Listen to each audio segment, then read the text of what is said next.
Ahojte, v tomto videu si uhačkujeme takúto jednoduchú hrkalku, ktorú som hačkovala z priadze jeans. Vyplňala som ju tutým vláknom. Ako pomôcky budeme potrebovať ihlu s veľkým očkom, aby sme cez ňu prevliekli priadzu jeans, háčik, trojku a ešte aj nožnice. Tak poďme na to.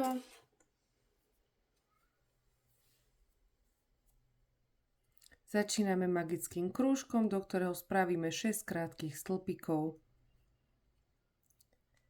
1, 2, 3, 4, 5, 6.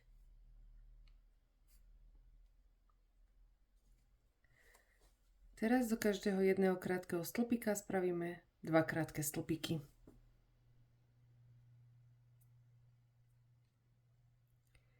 1, 2, 3, 4, 5, 6, 7, 8, 9,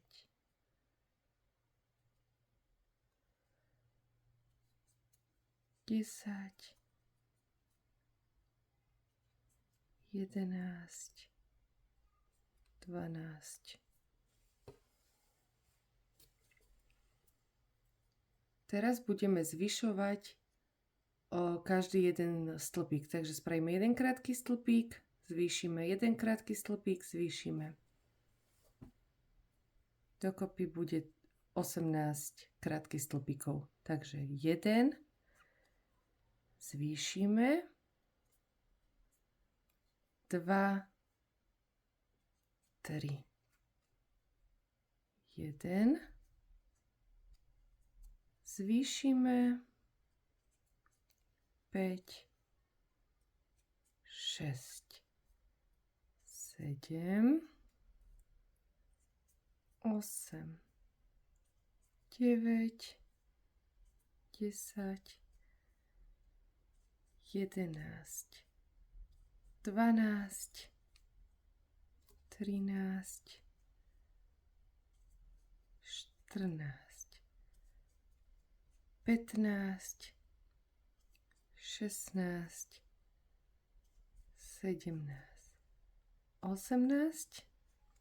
Takto isto budeme pokračovať. Ešte 2 krátke stĺpiky zvýšenie, 2 krátke stĺpiky zvýšenie, až kým ich dookola nebude 24. A potom budeme hačkovať 4 riadky po 24 krátkych stĺpikov.